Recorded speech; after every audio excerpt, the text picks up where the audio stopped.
Welcome to the new sound of online radio. Welcome to the sound of Universal Broadcasting Network. 'Cause you make me feel like I've been locked out of heaven. A mix of today's hits and hard-to-find favorites, combined with the most entertaining and intriguing talk anywhere. This is your sound. This is the sound of Universal Broadcasting Network at UBNradio.com. Hello, hello. Welcome to another episode of Rebel Hearts. This is your host, Kristie Reeves. I am so excited you're joining us today because we have another incredible, amazing guest on today's show.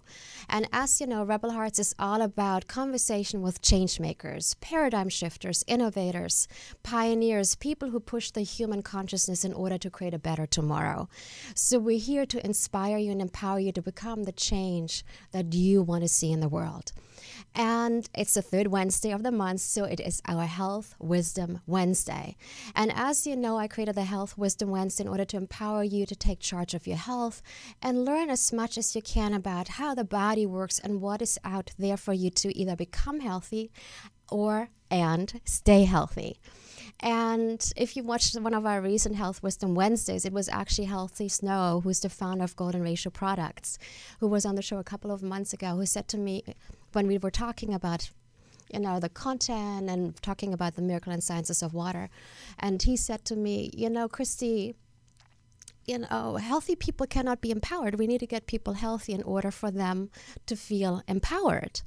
But I also believe it is the other way around as well, that if we don't feel empowered, that if we don't feel motivated or inspired, or if we don't feel there's a higher purpose for us, that our bodies can actually react with illness or dis-ease. And I'm saying dis-ease on purpose because our body's going to be out of ease.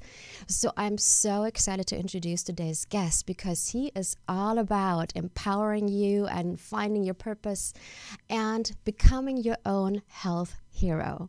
So let me tell you a little bit about him. Our guest today is Dr. Partha Nandi. As a practicing physician and renowned international speaker, Dr. Nandi is the host, creator, and star of Ask Dr. Nandi, an Emmy-award-winning medical lifestyle show that reaches over 95 million U.S. households in 90 countries. He's also the chief health editor of WXYZ-TV in his hometown of Detroit. With the release of his new book, Ask Dr. Nandi, he's now helping everyone get on the road to a better and healthier life. And I'm so excited to welcome him on today's show. Thank you for joining us today. Thank you for having me. I appreciate you taking the time. Thank you. When I picked up your book and I started reading it, I got so excited because I've been so much about empowering people to take charge of their health. And I went, wow, there is a medical doctor who talks about finding your purpose and finding your tribe. Right. And I'm like, that is amazing. I'm glad you liked it. I want to actually start where it all started for you, because I believe everybody who has a passion for what they're doing, everybody who feels really they're connected to their mission, usually has a story that got them to where they are right now. No, you're absolutely right. And thank you for the introduction. I think that everybody has to be motivated to do something. And what happens, and you talked about in the beginning, how do you empower people that are healthy, right? When you're healthy and doing well, the last thing you think about is your health. And I'm here to say that I think there have been some experiences that I've had that made me understand that you should actually think about your health the most when you're healthy. Yeah. And so when I was 6 years old, as you know, I was born in India, and I came to the United States at age 9. And when I was 6 years old, I was just like every other 6-year-old boy, driving my parents crazy and just, going crazy. And any of your viewers or listeners that have children, you know what that's like. So my parents thought it was great for a week that I was not just going crazy, right? Okay. But then it lasted longer. It lasted weeks and weeks. And so they became worried. They started sending me to one doctor after another. And regular, allopathic doctors who would give me medicines. We also went to alternative medicines because in India, it's not considered, something like you have to go to an Eastern practitioner. Yeah. It's part of life. So we went to some alternative medicine doctors and still no relief. I was actually covered in garlic for an entire day. Wow. I was covered in mustard oil for an Wow. entire day to try to help me feel better. Of course, I did not. Mm-hmm. Then finally, I remember this was Christmas Eve when I was 6 years of age, and my mom and dad finally just said, we have to take you to a specialist that we think is really going to be helpful. And I remember this man, even today, Dr. Chandrasekhar saved my life. He told my parents that day that I have to be admitted to the hospital. I was very surprised because I've been to the doctors and I knew that they'd give me another pill or something else and I'd go home and nothing would change. Well, this time the doctor said, I don't think he has much time. Wow. So we have to admit him today. So for the next 10 to 14 days, I was pinned down, poked and prodded, and it was horrible for me then, but saved my life. And at that time, I said to myself, I wanted to pursue medicine. And I didn't know quite how to because I was too young. But I pursued that and I became a physician. And I practiced for quite some time. And I thought I did a great job as a physician. I thought I was quite empathetic and think I did a great job. Then the second of my biggest events in my life happened. My dad had a very catastrophic stroke where he was basically debilitated. And so I then became the caregiver. My dad, who spent nights and days in the hospital with me, now I became the caregiver. And I learned something very important, that there was a lot I didn't know. There was a lot I didn't know from being a patient and being a caregiver. And we started the Health Hero movement then with my family, with our community, with the city of Detroit. And then we started with one television station in Detroit, and then now we're in 215 million homes in and throughout the world. So That is I mean, I think that message of really empowering yourself. And health heroes are those who put their health first, like yourself. You put your health as the number one goal, because the pinnacle of success to me is not how many cars you have, how big your house is, how much jewelry you have. If you have health, that's the pinnacle of your success, and everything else follows. So that's what we do. We want a world of health heroes, and that doesn't mean crazy diets or incredibly devastating physical fitness techniques. It's things that you can do every day. Small changes in your life that yield big results. Why do you think that a lot of people don't take care of their health until they actually get sick?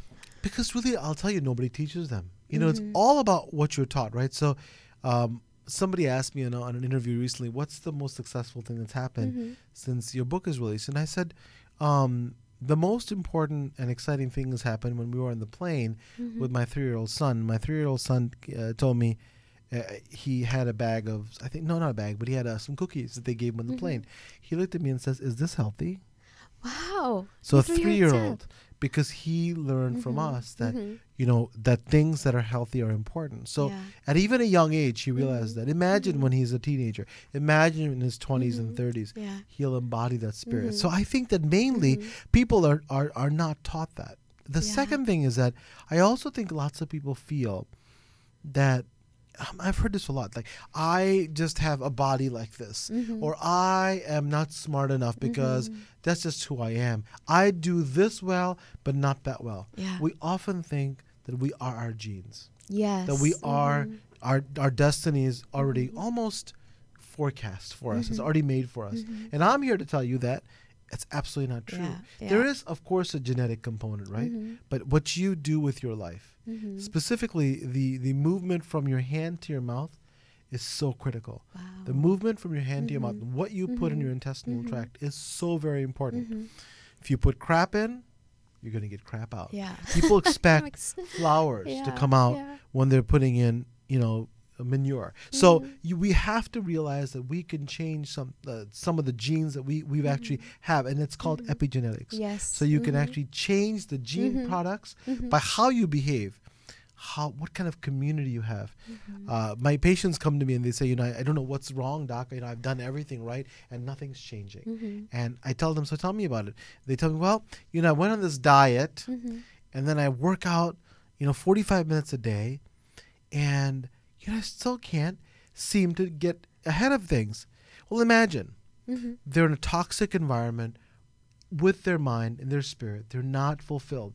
They're not one with themselves. And secondly, then they go on a diet filled with processed foods. Foods that your body has never seen in the history of humanity.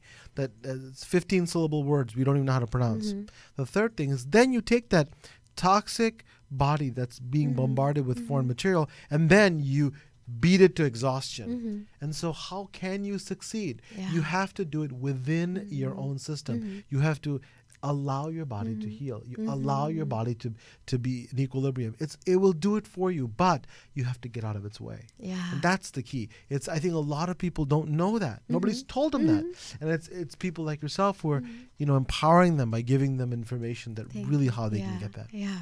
And that makes so much sense. Thank you for saying that. Of course. And I know you wrote in your book, there's even studies now that are being done that is showing, let's put these people on a different nutrition plan. Correct. Let's give these people a purpose. And there is scientific studies that are actually showing the change in their genetics, right? That's exactly right. Can you talk a little bit more about some of these studies? And the name of the book is Ask Dr. Nandi. It's 5 steps to becoming your own health hero. And so the 3 things I talk about in the 5 steps are to increase longevity, well-being, and a joyful life. So we'll talk about purpose. To me, that's the most important step. When you have purpose, then why is an MD talking about it? People say, why is a physician talking about purpose? Because you can increase your lifespan by 7 years. Name a drug that can do that, besides, something that if you're having a catastrophic illness, but nothing that we have has a potential of just with what you have with purpose. You can decrease your dementia rates. One of the most scariest diagnoses by 53%. No less than 10 studies have shown that. Heart disease, stroke, the stuff that's killing us. And so people say, well, I don't have a television show, Dr. Nandi. I don't, have a book. So what do you mean that I can see why you have purpose? I said, it doesn't mean you have to change the world. It means purposeful activities every day. So all of us have to do things we don't want to do every day, right? There are small things that you do that you don't want to do, but you have to. So what I tell them is I give my patients a workbook or even a board that on the left side, write down all of the activities that are purposeful. On the right-hand side, the ones that are aimless. I love that. And thank you. And so this is what happens. You actually think about it. You have cognition. Then you have a plan. And then you actually enact that, not just by typing, but you write it. So you use all the parts of your brain to cement that. If you do that every day, you will then start to cut out all the things that are not purposeful. And what that does and why that's effective is because when you are aimless, when you have unrest in your body, that very familiar response that we've had, the one that's kept us alive for a long time, which is the fight or flight response, is increased when you have unrest on a microscopic level. So it's not as if your heart is pounding, but on a microscopic level, you have low levels of this all the time, 24 hours a day, 7 days a week. Imagine what it's doing to your body. Slowly over time, inflammation increases, all the stress hormones increase, cortisol, ACTH. And so then you're getting this bombardment that your body just can't handle. And so again, we're putting our bodies in a situation where we weren't before. Before, life was all about instincts of survival. I mean, you had a purpose to survive, right? And now that we've taken care of some of the basic needs, we're having trouble to get back to what it is that we want to do. And again, it doesn't mean that it has to be purposeful the entire day, but small purposeful activities throughout the day can really change your life. I talk to young people all the time in my talks, and I say, who is your hero? And invariably it's a sports star or a music star or a television star. And I say, what about making yourself the hero of your life? What about making yourself? And then one more step, how about making your health your hero? And if you do that, you empower yourself to be the best you can be. I love that. And it makes so much sense. And I had a time several years ago, and all my life I always had a vision. I always was really mission driven. And I knew what I wanted to do with my life. And there was a time when I was getting confused, and I kind of lost that vision that year. And my body got sick. And my body wasn't healing. And I saw all kinds of doctors, allopathic doctors, natural doctors, energy healers, and my body was not getting better. And they found like little things, but nothing that showed actually the severity of how I was feeling. And I remember going to one of the people I was working with, and she said to me, Kristie, what is your vision? And I'm like, I don't know. I don't have one right now. And she's like, you need to go home and you need to meditate and you need to find a vision and a mission for your life. And I don't want to see you again until you can tell me what that vision is. That's amazing.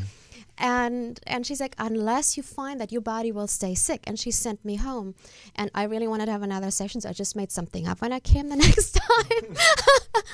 But like eventually doing, I've done meditation for 20 years. I've done journaling for 20 years, like through the journaling and the meditation and then working with different, energy practitioners. I finally found my vision again. And that is when my body started healing. Interesting, isn't it?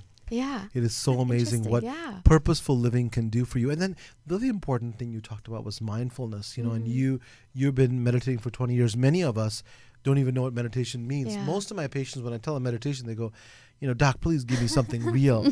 I am not going to go on top of a mountain and then, sit cross-legged and say, Om. And they don't realize you can really do it in your own home. Yeah.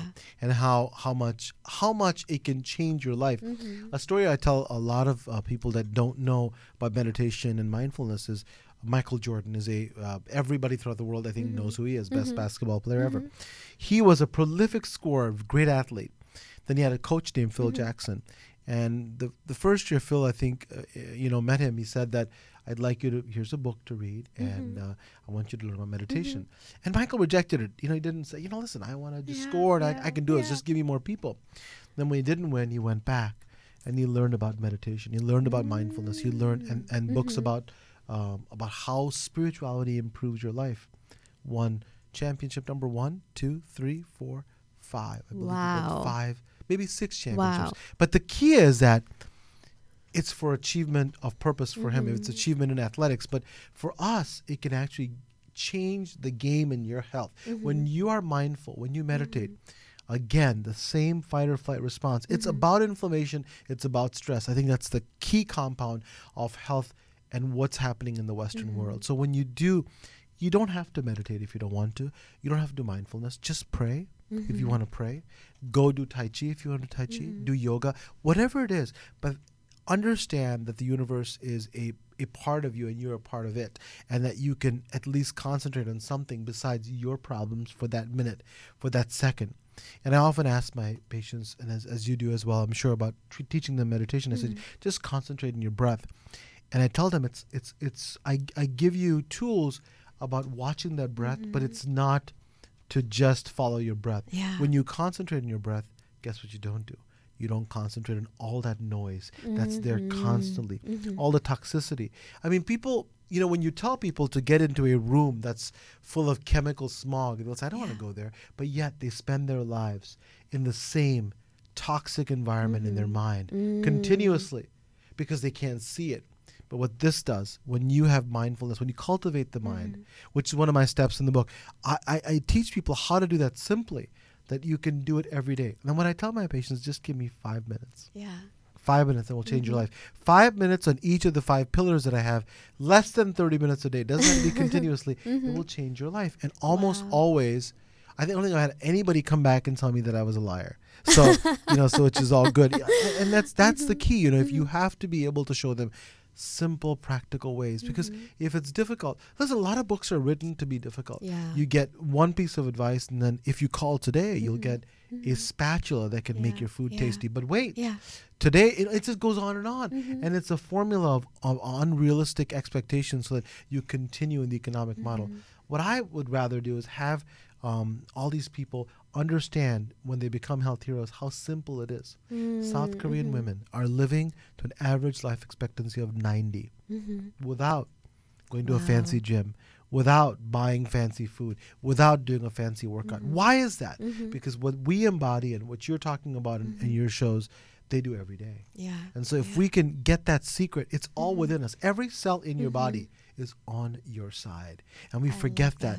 Every single cell has the same mission to survive and thrive. They're not here to make you feel bad, right? You're all in it together. So we have to allow your body to heal. Just like you said very wisely, that until I had my vision, until I started really aligning things in my life, my body wouldn't respond because they talk to each other. Yeah. Guess what? The cells in the brain talk to the cells in the gut, talk to the heart, talk to the kidneys. They say, oh boy, she's in trouble. And they all have unrest. It sounds a little hokey, but it's absolutely true. We've now found in research that there are cells within the heart independently speak to the brain, communicate with the brain. Wow. So when the brain is basically in focus, aligned, your heart does better. So it's really amazing. I think we're at the forefront of amazing stuff. I love that. And I love that the science is now proving certain things that have been taught, you know, like meditation. How does the meditation affect our brain? All the research that has been done. I want to continue talking a little bit more about purpose because it's such a big chapter in your book. And for everybody who's listening and watching, get the book because there's amazing step-by-step processes you have for one helping to find their purpose, because we have so many people, and again, there's so many external factors that are telling us this is what you should become in your life, that is what you should do with your life, and it's often disconnecting us from our purpose. And for you, it was what a gift, even though it was a really dramatic experience, but to know at 6 years of age that you wanted to become a physician and become a health hero. So maybe you can get us a couple of little peeks or tools. What would you suggest to someone who says, I don't know my purpose? How do I find my purpose? It's one of the most difficult things I've had to do because there are many distractions, because in our planet, you know, a lot of things are celebrated that really have nothing to do with what's inside to help you fulfill your purpose. Because it's almost like when you're a kid, you know, you give little shiny objects and your kid goes, oh my gosh.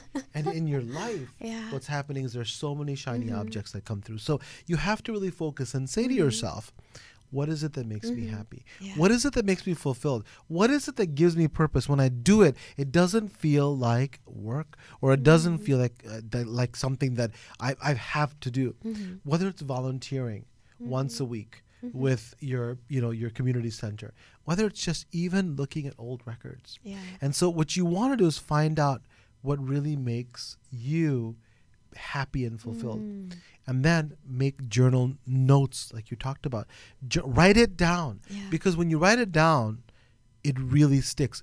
Before you write it down, it's not, to me, it's not a goal. It's really not purposeful because you're not using all of the resources of your brain. So start writing it down, and then you'll start noticing a pattern. This could take weeks, if not months. This is not one thing my book is not, it's not a quick fix. It is not, because life is not a quick fix. Anything that's a quick fix, from relationships to foods to exercise, it just doesn't work. So it's you have to spend time, and you have to think, this is something that I want to do. And why do you want to do it? Because at the end of the day, what we want meaningful lives. There are clients in New York City that are making 7, even 8 figures that are miserable every single day. They have a Tesla and, you know, a loft, who knows where, in some high-rise building, but the purpose is not there. So it's not about the dollars. I mean, I'm in the real world, so I understand you need money to live. But once you meet your needs, every study has shown that once you meet your general needs, incremental increase in income does not make you happy. 100% of it does not. So going from 100,000 to 200, 300 doesn't make you. So you have to realize that and put that in your column of things that will not matter to you, and make some tough decisions that, you know what, I will spend more time with my children because they fulfill me, even though I'll have a not as nice of a car. You know, because once you do that, you have to really believe that. When you do that, your purpose increases. And something you said was very, very, very important. That you said at age 6, I knew my purpose. And a part of that is because I had an amazing tribe. I cannot say it enough, you know, how important your tribe is. Human beings in throughout our history survived and thrived not because of individuality. In the Western world, individuality is celebrated, almost taken and worshipped. Means I did it myself. I was the person. I did it. It's always I. Whereas we have thrived and succeeded against unbelievable odds because we lived and functioned as units, right? And so this understanding and really thriving in your health is no different. When we work as a tribe, my tribe happened to be my biological parents, my mom and my dad, my sister. I mean, they were fantastic. And you talked about your dad being your health hero while you were number sick, one. right? Absolutely, yeah. When I was 6, my dad was, there were probably 3 people in the country of 1 billion that could do what he did. So he was a superstar. But when my world stopped, he said, it doesn't matter. I'm going to be with my son. Wow. He knew his purpose. He knew what was important. There was no hesitation. It was done. Yeah. So I had an amazing tribe that really showed me what it was that was important. So my mom told me stories about my grandpa, who was a physician. You know, my entire family really helped me thrive. Without them, I wouldn't be who I was. I tell my kids, I could have been born to the bed next to me, and it would have changed everything. And what I mean by that is the support system that was created for me was really par none. It was there's second to none. And you know, a lot of your listeners may not have a biological family that's supportive. Your tribe doesn't always have to be your biological family. It could be your friends. It could be your support system outside, right? It could be your work family, your workout family, anything that could really... The idea behind a tribe is that you want to have somebody, not men and women, but who then tell you that, Partha, this is great. I want you to go for it. Or if it's not a great idea, they're strong enough to tell you. There's a great tribe I always like to talk about. It's called beroyal.com. They're the royals. And none of them are in physical vicinity of each other. But through online and digital media, they're as strong a tribe as any. And what they do is they raise themselves up and they've empowered themselves. The stories that you see on beroyal.com are unbelievable. Wow. And so I mean, but because in this day and age, if you're in the big cities, it's so lonely. Yeah. Social isolation is at a catastrophic crisis in our country. Suicide rates, as we speak, at least 24 people will have committed suicide. Yeah. That's the crisis we face. When you have a community that supports you, it really makes a tremendous difference. That's one of the third pillar I talked about. We talked about purpose. We talked about spirituality, but also tribe is so important. Communities working together. I mean, you would not believe some of the research that shows how little. There was one famous study of an Italian community that was living in the United States and how low their disease rates were. Because of the community. And I have to tell you, I was in Italy because as you're talking, I'm like, I should share this story. I was in Italy back in 2012 I work with the University for Integrative Medicine. We had our summit in the Tuscan Hills. First of all, there was no organic food because it never became non-organic. So everything was still the way it was done for thousands of years. And it was this little village in the mountains where everybody knew everyone else. And then there was market on Tuesday morning, and you would go to the market and people would go to the coffee shop and have their coffee. They would even have wine at 10 o'clock in the morning. But there was such a community, and it was during the time of, I think, the European Soccer Championships. So all the people were coming together, having their vino and watching soccer, and the women were catching up at the market as they were getting their groceries and the carrots and the tomatoes. And our friend who has a house over there, she said, if someone dies at the age of 80 or 85, they said this person died early, because the longevity is so high due to the healthy food, also that lifestyle that they're living that is so stress-free, and the tribe, the community. Full of purpose. Yeah. They support each other tremendously. And the Italians do it. The studies were shown in Sardinia, Italy. If you look at the Okinawans, 5 people that they picked to be around them as strong tribes. These 2 communities have unbelievable numbers of people that live to 100, but not 100 in a senior home, in a feeding tube, and urinating on themselves. Correct. It's thriving in their communities. It's unbelievable. And again, it goes back to what we were saying, is that your cells are there to help you. You just have to get out of its way. And we don't do that. We get toxic environments. You know, we create barriers for ourselves, and it sounds easy, but think in your life how many things that are really not important that we place such paramount importance to, and then your body just fights it because it knows better, but you continue to give it stimuli. So in that community you went to, if you looked at them, they went to the market, they were joyous, they were talking, they were conversing with the grocers, they were having relationships, and those relationships have gone away. You go to the grocery store, you're lucky if they even look at you, right? If you're checking out, that's it.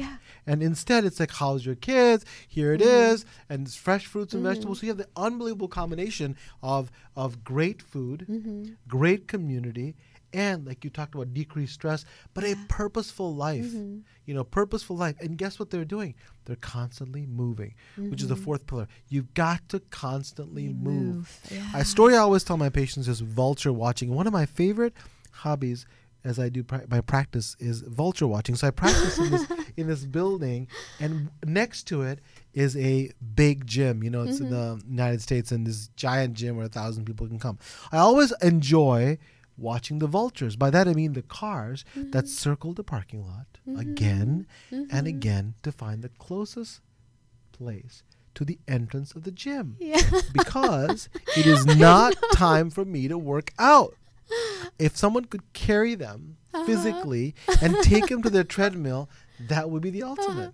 Now they have gold parking spots, so you can right next to the door, and then you go inside and you lift up 500 pounds, and then you look around to make sure somebody attractive is there, and you drop it to make this loud noise. That is what fitness is. But really, that's not anything to do with fitness. It's purposeful movement is when you incorporate life into your workout, right? Life becomes your workout. You instead of it's the old adage, instead of taking the elevator, take the stairs. Walk to work, bicycle to work. And you know this in Europe. I go to France every year for the big television conference, and I always ask my French colleagues, "Where are the obese people?" They go, "Dr. Nandi, they just are not there." I said, "But you've got to be hiding them somewhere." No, because they move. They move all the time, right? And if I go to New York City versus my hometown of Detroit, obesity rates are probably half, if not less. Why? New Yorkers are always moving. You know, and same close to your hometown, people are moving. Purposeful movement is how it's done. And I'm interested in what I call the long game. You know, I'm glad if you have a six-pack. I'm glad if you have a beach body, but that is not what's going to increase your longevity. That's a transient thing. It's a temporary thing which is going to go away. So purposeful movement will increase your longevity, decrease the diseases that kill us. Number one, the killer of women in the U.S. and Europe, heart disease. Heart disease. And so if we just move with purpose, no fancy gym needed, you will then thrive. And that's the key. And don't you also think, because, you know, I see it with nutrition or really strict diets, and I see it with movement. Sometimes it's being forced. I have to eat this way in order to be healthy. I have to get a certain amount of, I don't know, gym time, weightlifting in to be healthy. But it's not, it's coming from a place of I have to, I must. Instead of like, I enjoy this. I enjoy this super healthy food. I enjoy my movement. And isn't that a little bit counterproductive? It really is. And you got it. You hit the nail on the head, as we say it here. You know, it's that you have realized what millions have not, is when you do things that you're forced to do, there's a little chemical that increases. It's called cortisol. And guess what cortisol does? Packs on the pounds. Guess what cortisol does? Increases your hypertension, increases your heart disease, increases inflammation, increase autoimmune disease. So people are forcing themselves to fit in a mold that is not made for them, right? And so their body rejects it. Again, your cells are there to help you, but you have to get out of their way. If you don't get out of their way, if you do some fancy things that, you know, your body does not accept, like you said, and you come from a place of lacking, not a place that is, you know, that is nourishing. So you're saying, you know, I wish I was like that. I want that. It's always kind of like something that you don't have, that you're yearning for, and your body is, you're telling your mind is telling the rest of your body there's a whole lacking. Instead, what you explain is that let's go from another perspective. I love this. I have this. I want this. I can do this. And it's completely, you flip the script. And guess what? Every cell in your body feels it. They talk to each other. And it's interesting that an MD is talking about this, because now you have proof, right? So I'm not saying abandon all your medications. If you're a diabetic, don't throw out your insulin. That's not it. But if you do some of these techniques, your insulin will probably reduce by half. Your hypertension medications may be half of what it was before. If you're someone who's addicted to opiates, which is a crisis in our country, the statistic is that the amount of people that died in 9/11, we lose that many people every 3 weeks in this country from opiates. And if we simply do something you suggested that you've been doing for 20 years, which is meditation, you will cut your opiates by 50%. And if you do something else that's extraordinary, it's a really revolutionary thing called sleep. If you can do that, you'll reduce it again by 40%. Studies have shown that if we can just put adequate sleep in our body, we can do it. So all these techniques are there. They've been there forever. We just have to open our eyes. But what happens is that, we're like those lemmings that are going into the sea. We just don't even stop to even see what's going on. Stop to say, what is it that I want? What is it that I'm doing? And so in this book, I'm hopeful that people at least get a taste of it and understand what it really means to live and not just exist. To thrive and not just survive. To nourish your body, not just plainly exist. I think it's so important that we realize it. I think the next big revolution in humanity is not going to be the next supercomputer. It's going to be humanity encouraging each other to raise the bar. So if there's a child in Serbia, or there's a child in South Africa or Serbia, or another country that's impoverished, it's not going to be their children, it's going to be ours. So that we can rise and say, what is it that we want to do? What is it that fulfills us? And we realize there's a commonality in all humanity. That spirit, which I call heartfulness.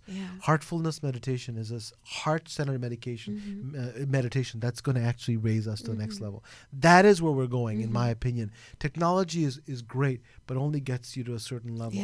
And then I think once we as humanity realize how much we can do for each other, then we can spread this conversation. Like these 5 steps I'm talking about, we can spread it throughout the world. And so when somebody else is suffering, you can say, aha, I can help them. And that's, to me, the next level. It's a little bit, I think it's a lofty goal, but I think we can get there. There are people now that can do meditation and transmit yogic thoughts between continents. It happens now. And it's something that, people have never experienced, and it's happening. And it will continue to happen as people's minds open up. And the power of humanity is going to be tremendous. That is absolutely beautiful. I love that. Well, thank you. Let's hold that vision out. It's going to happen soon. We have to go through some challenges right now. So, But I feel like, again, and it's so interesting that you said that. I find, as you said, we'll go through some challenges. A lot of people see something like, that happened to you when you were a little boy and you were hospitalized on Christmas Eve and you had to be bedridden for such a long period of time. We see it as a pain or something bad that happened to us. And I sometimes feel, why are we going through these challenges? Maybe our biggest pain can actually become our biggest success, where because we went through something that was dramatic or traumatic, we turn it around and then educate other people, change other people's lives. So we're getting out of that victim mentality and getting to that energy of mastery, of hero, becoming a hero. You're absolutely right. You can think of something that seems tragic at the time and really understand, what is it that I'm learning from this, right? What is it that I'm getting? And you're absolutely right. That time when I was 6, nobody could have convinced me that was a positive thing. But now I look back at it, it shaped my life. And so you're absolutely right. We're going through some very challenging times in humanity. And so I don't think it's unique. I think there's been many periods of time. If you look at the Middle Ages, it was horrific what was happening to our entire populations throughout the world. So we went past it and learned from it, and I think we'll do the same. But I think if we empower ourselves to be health heroes, that's the first step, and then you can understand really what's important, and then make the changes not only for yourself but for your family, your community, and the planet. Make an entire planet of global health heroes. Yeah, I love that. And you are the father of 3 beautiful children. Yes. How do you help your children to become their own health heroes? Are there certain things that you and your wife do? That's a great question. What I tell them is, again, I want them to understand. I tell my teenage daughter that to me, your life is really worthwhile when you can make a change in someone else's life. So I ask her to use her gifts to be able to change anybody's life in a small way. When you do that, I feel like you've really, really taken your purpose to the next level. For the smaller children, the 3 and the 5-year-old, I teach them principles where, they're in an age where they're very selfish. So of course we meet their needs, but I take those moments where they realize that they could do something for others, and I really take that moment and embellish it. I support it. I celebrate it. You know, so when my older son, my 5-year-old, tells the 3-year-old, here, you can have my toy, or, you know, how do you feel, or something that doesn't involve him, I celebrate and support it. The key is that as parents, we have such important jobs, right? If we don't support and teach our children, who's going to do it? Right? If we're not their tribe, who's going to do it? Far too often, I see my patients in my communities where children are being set aside, the elderly are being set aside for living the best life, so that they're not imposing on us, they're not bothering us. And I have a different philosophy. I think it's a beautiful harmony when your kids and the elderly all are living together.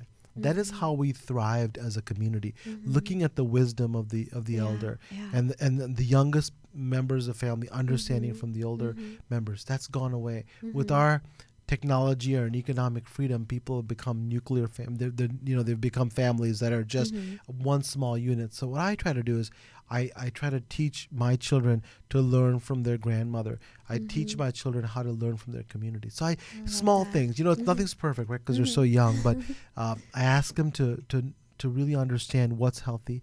I ask them to try to move and not watch television or with that iPad, because they could be there for hours if you let them. So movement, spirituality, you know, we pray twice a day. And even though they don't understand the significance, they come and pray with us.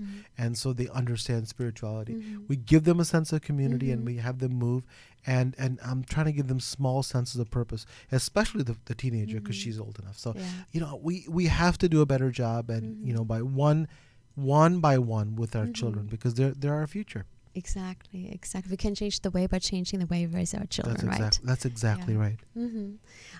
I so love what you're saying. And there's actually, I just remember there was a study, or there was something done in Denmark where they had kids of households where it was a single parent household, or where the parents were working all day, actually go to senior citizens' homes after school and do their homework over there, and it showed the increase in the grades. Correct. And the seniors who were in the homes, they didn't get all the dementia, Alzheimer's, or diseases that we're now seeing. Exactly. And what a perfect proof to support finding your tribe, no matter, like you said, is it your biological family, or is it friends, community that we're calling in? That's the support that you need. I mean, the young kids are getting the support from the older members of that community, and the older members are finally finding the joy. And again, dementia rates 53% decrease when you have purpose. Those folks that were in the senior homes found an amazing purpose with these kids, helping them with their homework and just growing with them. That makes, again, your cells that were being damaged, oxidized from the toxicity of stress. Imagine you live your whole life waiting for retirement, and then you go into a nursing home or senior home, and there's nothing for you to do. Of course your brain dies. Of course your brain dies. Why wouldn't it? You know, you put the brain and the body in this toxic environment where there's nothing there but distress. And I'll use your word, dis-ease. And so what do you expect to happen? Do you expect flowers to come when you give it no water, right? Do you expect a tree to bloom fruits when you give them no support? That's what happens to the brain. No use, no support, no celebration, and that results in what? Atrophy, and then eventually death. And so we really have a great deal of work to do with the elderly folks, because I think people are really not interested in understanding. They just say, well, they're old and it's time. But we should celebrate them, just as we should celebrate the young members of our tribe. Thank you for saying that. Thank you. Of course. Now I want to circle back, because I want to actually finish off with giving our audience a couple more practical tools, and I would like to circle back to nutrition, to diet. Because, you know, I see so many people struggling, or they might be listening to the show and go like, okay, I'm getting it, but what can I do? What do you want me to eat? Or how can I eat? Or, you know, or even children who are exposed to junk food at schools, in kindergarten, at universities. What can we do to turn that around? Absolutely. And I go into detail in the book about what you can do, including recipes and methods in which you can teach kids how to read labels. But one of the most important things I would say is learn how to read labels on foods, because people don't even turn the package around. They go with whatever the big advertising in the front, and it's such a problem. When I talk to my patients, I had one one gentleman who said, doctor, I keep giving you my copays, but yet I'm not getting better. I said, so Jerry, what did you eat today? He said, well, I'm pretty healthy. I had a McMuffin. I had, a Danish and an orange juice. I said, do you know what that has in it? He had no idea, right? But that is our country, and now it's becoming the whole Western world. So I tell people, number one, read labels, understand what is in a McMuffin, and that your intestines have never seen this stuff before. And what it has to do to handle that is unbelievable. It's the equivalent of a green monster from Mars coming and knocking on your door. That is what is happening to your intestine on a daily basis. It's being bombarded with these foreign material that doesn't know what to do with it. So it thinks it's an invader. It attacks it. And if you're in the right predisposition, that increases inflammation in your gut. That inflammation in your gut translates to inflammation in your whole body. So you'll notice certain foods that you eat, you just feel unwell. You have no explanation. It's because the intestinal system has the most complex nervous system, has the most complex immune system. And they, guess what, talk to the rest of the body. They're saying, oh my gosh, there's all this stuff coming and we don't know what to do with it. And they all panic together. So it's a simplistic explanation, but really that's what happens. Is that the immune system connects with the immune system of the rest of the body. And it's no wonder that we're seeing autoimmune disease just skyrocket. So number one is read labels. Number two, I would say, is that I call it the 80-20 rule. So life has to be realistic, right? So we all have work parties, children's, functions to go to, and often you will not have healthy choices. So what I say is 80% of the time, do as well as you possibly can, eating the best foods. And by that I mean whole foods that you prepare. This unthinkable thing called cooking, because if you don't cook the food, you don't know what they put into it, even though it looks good. People just, unfortunately, it's capitalism, right? Which is great, but people just want to make the best profit. So you have to make your own foods, whole foods. So 80% of the time, do that. 20% of the time, you can relax. If you do just that, you'll meet most of your nutritional goals. And I don't give restrictions on you can't eat this, you can't eat that. I just ask that you eat preservative-free food that's not processed. That's all I ask. But you can, in moderation, until you're 80% of the time, you can eat literally whatever you want. And all of us have seen this in observation. And we say, well, that person eats whatever they want. But notice, most of those people eat not giant amounts, small or moderate amounts of food all the time. And they're never dieting. They're never, and there's people say, well, they're genetically just thin. No, what they do is they eat what they want, but they do not go into buffet style. What I mean by that is, the whole thing in America where you have your Chinese buffet. Yeah, the all you can eat for $15. and you walk in, you said, I want to get my money's worth. I'm going to finish every single thing in that. And that's the mentality. And you think you win, but you actually lose. Because your body is being bombarded with a 7,000 calorie. But how can you fight that? How can your body has even a small chance, right? Or you go to the any fast food restaurant, you supersize it. You get a cola the size of your head, and you drink it all. I mean, how is your body supposed to do it? So simple techniques, but it has to be done consistently. Any successful person, from Thomas Edison to Walt Disney to anybody who you think is a successful person, what they do is they have simple habits that they have consistently. That's what I talk about in the book. In my book, I talk about simple habits that you can perform on a consistent basis that'll lead to a miraculous change. You'll say, how is this possible? Again, it's because your cells in your body are on your side. They're with you because they want to survive and thrive with you. They don't want to be sick as much any more than you do. And how can we teach our children? Because again, I love the story of your little boy saying, hey, Dad, is this cookie healthy? Can I eat it? Exactly. So how did you teach your children to question the choices or to ask, is this something that is good for me? Well, it's because every time they're at the dinner table, I tell them, eat the broccoli because it's healthy. So my older son, he will not finish a dinner without lentils. We don't talk about lentils and legume in our society. They're such incredible source of nutrition, low fat, high in protein, high in dietary fiber, and he eats that every day, including and broccoli is his favorite vegetable. My younger son, instead, he likes quinoa. He doesn't like the lentils. But again, and I tell him that's healthy. And if you say it enough, then they start saying, is that healthy? So that's one thing. You keep repeating it because they're young and they want to be like you. Every child wants to be like their parents, right? I mean, they learn from you. If you pay attention to them, they all want to understand, emulate you. You know, my father passed away about a month and a half ago, and well, thank you, I appreciate that. But I had to shave my head, which is a tradition for Indians, and they came up to me and said, "Oh, they got a haircut." He goes, "My hair almost looks like yours." Even at the time when you feel like you're at your most vulnerable, they still want to be and emulate you. So and it's not about an ego trip. It's about the fact that you are their leader. You are their mentor. And if you take that responsibility and really take it seriously, you can make an effective change. The second thing I do is go shopping with them. So they pick the food. And I tell them, that piece of candy is a simple sugar. Not good for you. Not healthy. Once in a while, it's fine. Not healthy. So they know that. They go, I'm looking at it. I'm not getting it. And I'm just looking at it. So they know that.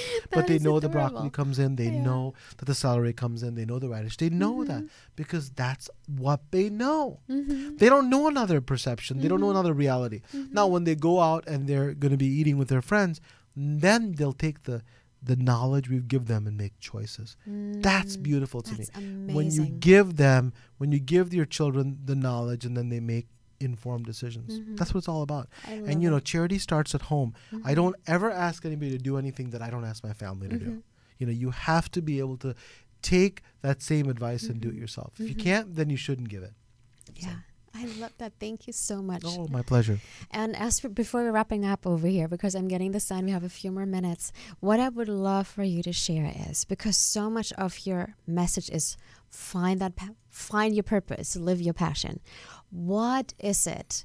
Because you're doing so many things. You're a practicing physician. You have your show, and now you've written this amazing book. What is the passion that drives all the amazing things that you are doing? Well, that's a great question. It goes back to the simple idea I told you about. If you can change another life, I feel like my life is worthwhile. And so I do that every single day. And so I don't just roll out of bed. I jump out of bed. And I know that every single day you're empowering people. And we get so many comments on social media, digital media, and in person. And it's so empowering. So in one sense, it's selfish because I really get a lot out of it. On the other sense, I know that if I'm able to do something, I want to be able to use those tools to be able to reach people, to empower them. The practical thing is that you have to have a great team. You have to have a great tribe. I have a separate team or a tribe for the television show, separate for the book. I have a separate one for my digital and social media. In my practice, we have 9 partners and we all work together. So you have to have support. The thing is that, individuality only works to a certain degree. You can drive certain things and you can have vision, absolutely have vision, but understand that you have to have help. You have to be supported. Otherwise, you can really do nothing right. I was fortunate that my wife is my partner in the television show and the digital and social media. So she's such a great support to me. And without her, I couldn't do so many things that I'm doing right now. And so we really understand how much support you need. And once you're changing people's lives, it's fantastic. That's amazing. Thank you. Oh, you're welcome. What a beautiful note of finish and what a beautiful wife. Yeah, thank you. I saw on your website and she's just adorable. Well, thank you. Let's get our audience information of where they can find you. Wonderful. So, at the time when we're airing, I think I will be in Europe. So I'll be at the Frankfurt Book Festival, and then we'll be in France and UK and possibly other European countries. I don't have it finalized. And then I'll be also in Asia in the end of November. Yeah, and they can go to ask.nandi.com and it has the dates on there. Absolutely, ask.nandi.com. And if you want the book, you can go to our website, ask.nandi.com, or you can go to Amazon and be able to purchase the book if you like it. And where can we watch your show? You can watch it anywhere in the United States where if you have any in cable. So just look for your directory and ask Dr. Nandi. And same thing in Europe and Asia and Africa. Amazing, amazing. Thank you so much for sharing this amazing wisdom. I am so excited about all the information. Thank you so much. It's such a pleasure. You are very easy to talk to. Thank you so much. My pleasure. All right, Rebel Hearts, that is it for today. I hope you're walking away with a load of information. I'm like, wasn't just that amazing. I love what Dr. Nandi shared with us today. And if you like the show and all of our other shows, you can find them now on KristieReeves.com. We made a directory for you, and it links you directly to YouTube and iTunes, iHeartRadio, and to UBN.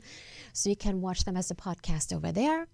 And go to iTunes, leave us a 5-star rating and review, because that supports us to bring in more incredible guests such as Dr. Nandi.